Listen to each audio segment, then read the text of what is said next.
Olá, queridos alunos do Pré-ENEM do Colégio Santa Rita, aqui quem fala é o professor Valdir. E na aula de hoje, nós vamos trabalhar sobre o conteúdo O Mundo Virtual. Conteúdo bem atual, né? Nós estamos vivendo um tempo de pandemia, nossas aulas estão sendo aulas gravadas, né, colocadas no YouTube, e a educação só está circulando graças justamente ao mundo virtual.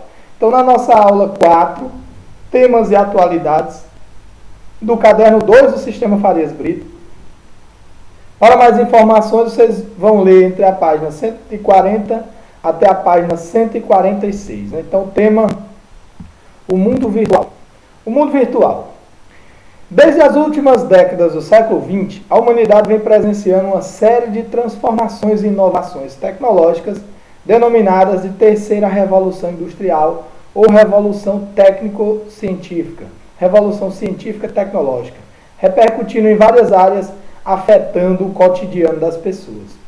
Seja no trabalho, nas relações sociais, no consumo, na educação, no acesso à informação, na assimilação cultural, nos meios de transporte e nas ciências em geral, é perceptível essa nova dinâmica no mundo atual, né? No mundo atual, mundo globalizado. Então, o que a gente vai debater nessa aula é justamente isso.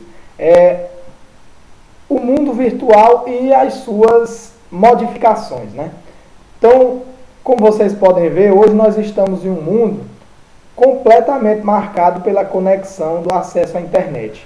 Aí aqui está, no mundo do trabalho. Hoje em dia, todo e qualquer emprego que você vê formal exige o mínimo necessário de entendimento e compreensão do uso dessas ferramentas. Vou dar um exemplo. Hoje, para você ser caixa de um supermercado, você tem que dominar o mundo virtual. Você tem que ter, no mínimo, acesso a uma plataforma de algum programa de computador e estar ali manuseando, porque tudo é digital. No mundo do trabalho, por exemplo, a educação. Vou dar um exemplo para vocês. Agora, essa aula aqui, ela está sendo gravada graças ao mundo virtual, graças à internet e à tecnologia. Vou dar um exemplo. Se essa pandemia tivesse ocorrido há 20 a 25 anos atrás, não era possível a utilização desse tipo de recurso para produzir uma aula. Então, se fosse há 20 ou 25 anos atrás, não estaria tendo aula, porque boa parte das pessoas, elas não teriam acesso a essas ferramentas, né? Então, a gente vai ver o seguinte. Tudo isso se desenvolveu graças ao desenvolvimento dos computadores. Os primeiros computadores, eles eram gigantescos, tão grandes que eles eram necessários o espaço de uma sala inteira para poder abrigá-los dentro de um espaço. Então, hoje a gente vai ver que, principalmente a partir da década de 1980, com o surgimento dos PCs, né, que são os computadores pessoais, a gente vai ver também o surgimento do notebook, netbook, tablets. Hoje nós vivemos num mundo marcado pela tecnologia, os smartphones, nossos celulares, né, são importantes ferramentas de comunicação e caracterizam justamente essa revolução tecnológica e científica. E o principal mecanismo criado foi a rede mundial de computadores, né, mais conhecido como a internet. Aí no título do nosso slide você vê o mundo e os computadores, mostrando essa conexão. Então tudo isso afetou as relações de trabalho, nossas relações sociais, né? Hoje em dia boa parte de vocês com certeza tem acesso ao Facebook, tem acesso ao Instagram, a Twitter, ou seja, todas essas redes sociais, esses mecanismos de comunicação. No consumo, hoje em dia as pessoas têm a oportunidade de comprar produtos em lojas virtuais, vou dar um exemplo, a Netshoes, ou as grandes lojas mesmo, como Casas Bahia, Americanas, entre outros, são lojas que têm plataformas virtuais, onde você pode simplesmente, de uma maneira prática, fazer o pedido em sua casa, você estando conectado à internet, em menos de uma semana o produto está na sua porta, né? Está no seu domicílio. Então, é uma maneira prática do acesso ao consumo.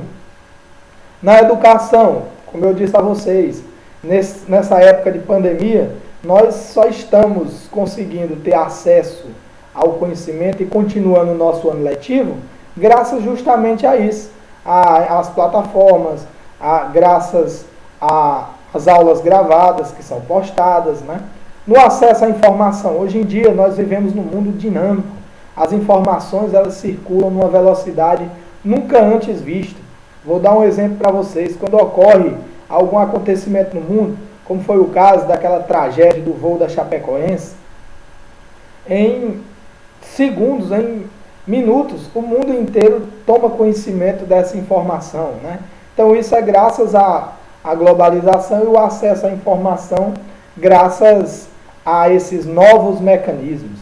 A assimilação cultural, a globalização faz com que nós tenhamos uma cultura, de certa forma, mais homogênea e uma cultura no qual as pessoas têm acesso a diversos gostos, tendências, seja na música, na cultura, no esporte, nas artes, como também na moda, né? Você vê que hoje em dia a moda ela é de certa forma global. Você veste as roupas que são utilizadas em várias partes do mundo, né? E a gente vê isso principalmente, essa assimilação cultural, quando nós assistimos filmes, né? Você vê ali filmes como Os Vingadores, né? Foi um filme marcante no ano passado, o mundo inteiro assistiu. Então não é mais um filme apenas nacional, é um filme mundial, né? Todo mundo consegue assistir graças às novas tecnologias. E hoje você muitas vezes não vai nem até o cinema para assistir, você da sua própria casa, você tendo acesso à internet, você pode assistir pela sua televisão, né? Basta você ter um site, né? Basta você ter o acesso a alguma ferramenta, né? Como, eu vou dar um exemplo para vocês, né? Tem a Netflix, que é um exemplo. Pela internet você assiste várias séries, vários filmes de nível mundial na sua casa, pelo seu computador, pela sua própria televisão. Então, variou a questão da assimilação cultural, né? Formas de vestir, o próprio gosto esportivo. Antigamente a gente só assistia, né, o Campeonato Brasileiro, no caso do futebol. Hoje as pessoas assistem a times de nível mundial, como Barcelona, o Real Madrid, uma Champions League, que era um campeonato europeu, hoje é um campeonato assistido no mundo inteiro, né? Graças a justamente essas novas tecnologias. Os meios de transporte, né, criaram um mundo mais dinâmico com a questão da globalização, principalmente o avião, que possibilitou o homem a ir a locais nunca antes imaginados, numa velocidade rápida. E na ciência, de maneira geral, hoje nós temos acesso a ler textos, né, a ler sites, jornais do mundo inteiro, graças à internet, gerando uma nova dinâmica no mundo. Uma dinâmica que você vê ela nas bolsas de valores, né? As bolsas de valores do mundo inteiro, as pessoas conseguindo ter essas informações, fazendo transações. Você vê também a questão das empresas transnacionais, as reuniões de membros dessas empresas feitas em plataformas virtuais, né? Aquelas videoconferências. Então, tudo isso foi possibilitado graças a essa revolução. Pessoal, aqui a gente viu que ocorreu uma terceira revolução industrial. Comenta aí para mim um pouco sobre a primeira e a segunda. A primeira revolução industrial, você sabe que ela teve início lá na Inglaterra, no século XVIII, a partir de 1760, e ela é marcada pelo surgimento das primeiras máquinas, o processo de maquinofatura, máquinas que eram feitas de ferro e movidas ao aquecimento do carvão mineral, aumentando o processo de produção de mercadorias. Então a Inglaterra foi o país pioneiro desse processo. A segunda revolução industrial. A segunda revolução industrial promoveu mudanças também no material utilizado para produzir as máquinas e na força utilizada para movê-las. Se na primeira revolução industrial as máquinas eram de ferro e movidas ao aquecimento do carvão, na segunda revolução industrial, que surgiu na segunda metade do século XIX, as máquinas eram de aço e movidas à energia elétrica, ou seja, eletricidade, e ao petróleo. O petróleo surgiu como meio de combustão que impulsionava as máquinas. Essas revoluções não foram apenas no processo de produção de mercadorias, mas também nos meios de transporte e comunicação. Vou dar um exemplo. Meio de transporte da primeira revolução industrial, você vai ver o barco a vapor, o trem, né, a locomotiva. Na segunda revolução industrial, você vai ver o automóvel, o avião.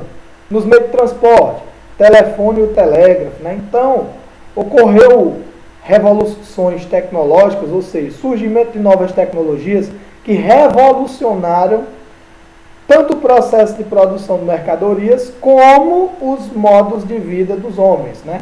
Como o modo de vida do homem em sociedade. Como no caso, vocês viram as comunicações, né? Vocês viram a questão da dinâmica social, as viagens, tudo isso é graças a essas revoluções.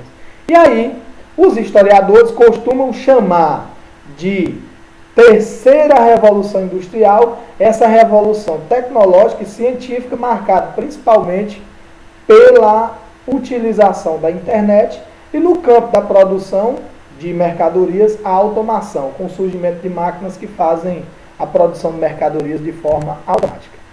Transformação do mundo globalizado. Né?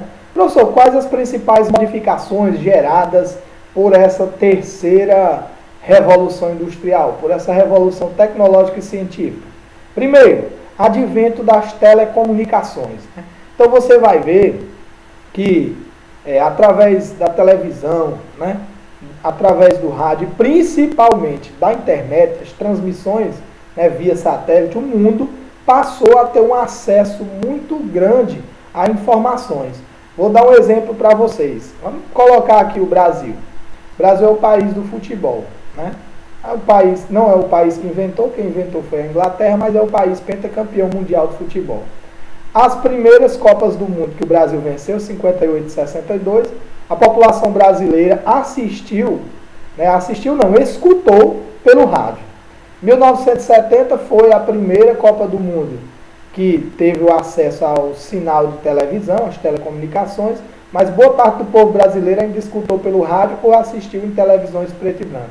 Hoje isso é algo inimaginável, porque nós assistimos em tempo real, né, e com uma alta qualidade da imagem. Tudo isso é graças à modernização das telecomunicações. Hoje as notícias, as informações fazem com que o mundo seja globalizado, ou seja, nós estamos vivendo aí essa pandemia do coronavírus, diariamente nós temos acesso aos boletins, a quantidade de pessoas que estão com a doença, que sofreram óbito, os curados, ou seja, o mundo inteiro tem acesso instantaneamente às informações, graças ao desenvolvimento das telecomunicações e principalmente ao desenvolvimento da informática. E como eu falei anteriormente, tudo isso é graças ao surgimento dos computadores, né? Do primeiro grande computador utilizado como instrumento de guerra até os PCs, que é o computador pessoal, passando aí pelo notebook, netbook, tablet e hoje os nossos smartphones, que antigamente o telefone só servia para você conversar, ligar e falar com quem estava do outro lado da linha. Hoje, a gente sabe que não. O telefone ele é tudo, né? Ele é uma câmera fotográfica. Hoje você manda mensagens e se comunica com pessoas em qualquer parte do planeta, né, pelo WhatsApp. Basta estar conectado à internet. Gerou uma expansão dos computadores, né? Acho que boa parte de vocês, meus queridos alunos, deve ter um computador, um notebook ou um smartphone que é um computador portátil. E tem acesso às novas tecnologias. E o uso da internet, que se popularizou. Aí você está vendo aí na imagem que eu coloquei vários computadores, né, e o mundo para mostrar essa questão da conexão. Né? O mundo hoje ele está conectado, ele está antenado. Então ocorreu uma grande transformação no mundo graças a estes fatores que eu mencionei com vocês. A internet e a era da informação. Os estudiosos eles denominam o nosso tempo de a era da informação. Por isso há uma constante necessidade de estarmos bem informados e atualizados. Professor, eu sou um aluno que estou me preparando para o Enem, estou no terceiro ano do ensino médio. O que é que eu devo fazer? Primeiro, você deve ler os conteúdos e assistir às aulas, mas também assistir os jornais, né? Ter acesso a bons sites de informação, para você estar antenado, para você estar conectado e bem informado. Porque hoje em dia, você sabe que no Enem, A redação conta muito na hora da prova, conta 1000 pontos, é um peso gigantesco na prova, e a redação trata de temas atuais. Então o aluno, ele tem que estar antenado, ele tem que estar conectado e ele tem que estar bem informado para poder ter êxito nesta prova e também para a nossa própria vida, né? Hoje em dia a informação é um tesouro precioso que nos insere com qualidade no mercado de trabalho. A internet ocupa um lugar de destaque, pois as informações passam a ser difundidas instantaneamente em qualquer lugar, bastando estarmos conectados à internet. Um exemplo é os sites, né? Então, vou dar um exemplo para vocês. Quando ocorreu aquela tragédia da Chapecoense, em instantes o mundo inteiro tomou conhecimento. Ou diariamente, agora nessa pandemia, quando você assiste os jornais, você vê informações de todas as partes do mundo. E hoje em dia você tem informação não só nos jornais. Antigamente o povo brasileiro se informava mais por jornais como o Jornal Nacional, né? Jornal de outras emissoras. Era a única fonte que as pessoas tinham de informação. Hoje em dia não. Com a internet basta a gente estar informado através dos sites. A gente tem sites locais, vou dar um exemplo aqui em Picos, né? Tem o Riachão Net, tem vários outros portais, né, de informação aqui da nossa cidade. Existem sites de nível nacional, como o G1, né? Então, é só para dar um exemplo que hoje as informações elas ocorrem instantaneamente. Vou dar até um exemplo, uma prática que é comum quando ocorre alguma coisa na nossa cidade. A gente não precisa nem esperar para o dia seguinte estar no jornal impresso. Prática que era antes feita. Hoje em dia, na hora que ocorre um acidente, ocorre alguma coisa em Picos, já tem uma pessoa ali filmando, fotografando e informando. Infelizmente é uma prática muito ruim essa de filmar os acidentes, né? Porque você acaba gerando imagens que ninguém gostaria de ver e de certa forma prejudicando a imagem de uns e outros, né? Então, resumindo, pelo WhatsApp as informações circulam, né?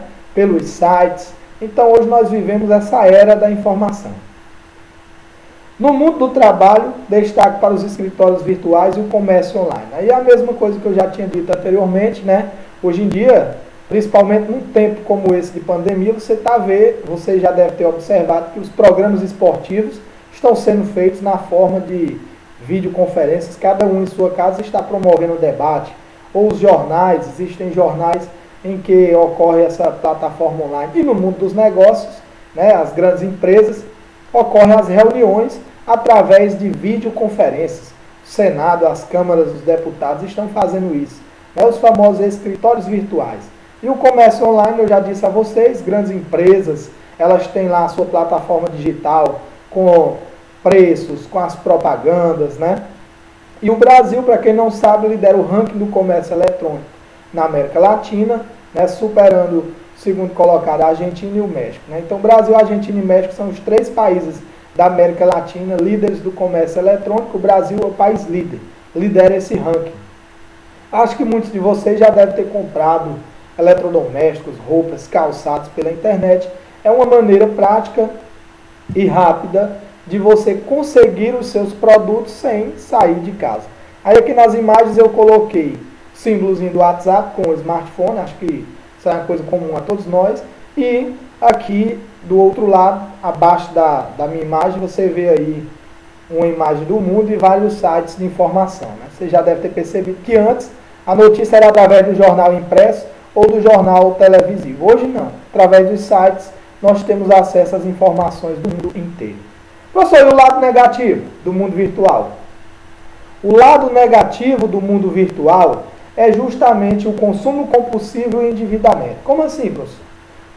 Quando a gente vai assistir algum vídeo lá no YouTube, quando a gente está no nosso Facebook, quando estamos em outras plataformas, em outras redes sociais, é comum aparecerem várias propagandas. No mundo capitalista, você já deve ter ouvido falar que a propaganda é a alma do negócio.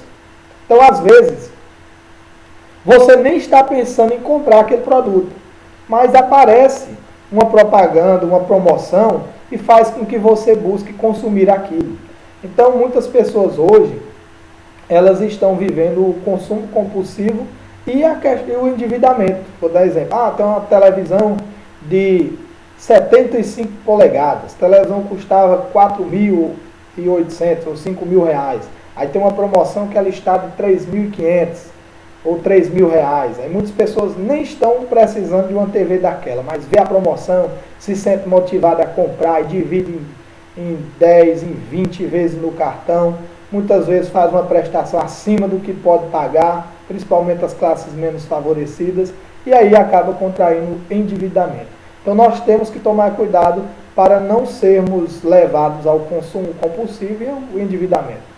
E o outro lado negativo do mundo virtual são os crimes virtuais ou cybercrimes, que é a mesma coisa, né? Aí você vê aí a imagem do computador em uma mão, saqueando sua carteira com os cartões de crédito, né? Então acho que quem aqui nunca ouviu falar de roubo de cartão de crédito e compras que são feitas por bandidos de forma online, ou também muitos acabam tendo acesso às identidades e acabam fazendo empréstimos em bancos. Vou dar um exemplo na minha família mesmo.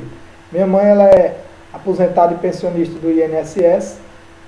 Pegaram o documento dela e fizeram um empréstimo de mais de R$ 20.000. Na sorte que a gente foi na delegacia, registrou um boletim de ocorrência e tudo foi resolvido. Mas, para você ter uma ideia como ocorrem esses crimes, né? Estou dando um exemplo meu, né, que ocorreu com a minha família. E a gente vê que os crimes virtuais são mais comuns, né? De acordo com o Instituto de Peritos em Tecnologias Digitais e Telecomunicações, IPDI, os mais comuns são roubo de identidade e senha de cartão de crédito para efetuar compras online ou fazer transações financeiras, né? Acho que muitos de vocês, como eu já disse, já ouviram falar de cybercrimes ou crimes virtuais, que é o nome dado a isso, quando os bandidos se apoderam de uma senha do cartão e acabam comprando e a pessoa sofre com esse golpe, né? Então, tá aí um exemplo. E o outro, lado negativo também, são as fake news. Hoje em dia nós estamos vivendo um momento em que a política ela está de uma forma muito intensa e agitada. Então, hoje em dia, a gente costuma receber informações do partido A, partido B, que acaba disseminando informação e muitos compram aquilo como uma verdade. As famosas fake news, notícias falsas, né? A gente viu isso no processo eleitoral dos Estados Unidos, do Brasil. E a gente está vendo isso também nas redes sociais, né, nos nossos grupos de WhatsApp. Então a gente tem que tomar cuidado e saber filtrar a informação. Buscar sites confiáveis, buscar se informar e saber se realmente aquilo é verdade. Não comprar tudo que nos chega como verdade absoluta. Temos que tomar cuidado com essas fake news, né? Hoje em dia tem ocorrido muitas fake news pelas redes sociais, né? As notícias falsas. E o lado positivo, professor? O senhor mostrou o lado negativo, vamos para o lado positivo. O lado positivo, facilidade na comunicação entre os indivíduos, né? Então nós estamos distantes e próximos ao mesmo tempo, através da internet, através principalmente do WhatsApp, né? O WhatsApp é uma ferramenta muito utilizada por todos. Nós estamos aí num tempo de pandemia, de isolamento social, onde boa parte da população está em casa, se protegendo do vírus. E aí, a gente, mesmo distante, a gente, através da internet, está próximo, conversando nos grupos, seja grupos escolares, grupos familiares, contato pessoal, né, uns com os outros. Então, o lado positivo, facilidade na comunicação entre os indivíduos. Vou dar um exemplo. Seu pai e sua mãe, muito provavelmente, se comunicavam através de cartas, ou só se comunicavam pessoalmente, né? Então, com a internet, não. Hoje a gente tem acesso a conversar com as pessoas que a gente gosta através da internet, né? Vou dar um exemplo. Antigamente, quem nunca ouviu falar das migrações que ocorriam no Brasil, né? Pessoas do Nordeste indo para São Paulo em busca de oportunidades no mercado de trabalho. Aí muitos saíram daqui de uma cidade como Picos, iam trabalhar lá na década de 70 e 80 e só se comunicavam com seus familiares através de cartas e através de ligações telefônicas extremamente caras. Tinha que comprar as fichas, depois os cartões telefônicos. aí tinha que esperar um dia de promoção para poder ligar para a família. E hoje não. Hoje a gente vê que, um exemplo, se eu tiver um familiar morando lá na China, morando na Índia, morando na Europa, eu posso me comunicar instantaneamente na internet e pagando um preço irrisório, né? Pagando um preço irrisório em relação a esse tipo de ligação. Então, hoje em dia, você manda vídeo através do WhatsApp, você manda fotografias, conversa, dialoga, e isso contribuiu para o contato e a comunicação. Outra coisa, o acesso à informação. Como eu disse a vocês, né, hoje a gente tem muitos sites, muitos mecanismos de acesso à informação. E o entretenimento. Então a gente hoje tem, por exemplo, cinemas virtuais, né, como eu disse a vocês, da Netflix. Você assiste séries, assiste filmes. A gente tem acesso a assistir grandes campeonatos de futebol pela internet, músicas, ou as lives. Nós estamos vivendo aí um tempo de pandemia, isolamento. Muitos artistas começaram a fazer lives beneficentes para arrecadar alimentos, né? Então, de casa eles gravam e todo o país e o mundo assistem conectados à internet. Então, é um lado positivo, né, da internet. Problemas e desafios. Professor, quais os principais problemas e desafios enfrentados no mundo atual? Principal problema, né, e desafio, a gente vê aí, a pessoa conectada, vidrada, que eu coloquei a imagem aí no slide, é justamente a cyberdependência, que é aquela dependência de estar a todo momento conectado. Muitas vezes você está ali com a família reunida dentro de casa, mas ao mesmo tempo distante, porque cada um está no seu celular, sem ter um contato pessoal. Ou também uma outra falta de educação muito grande, quando as pessoas saem para ir para uma pizzaria, para algum restaurante, né? Aí costumam se sentar à mesa e ninguém conversa, cada um no seu celular, né? E a cyberdependência é caracterizada pela compulsão de estar conectado constantemente por um longo período à internet, afastando-se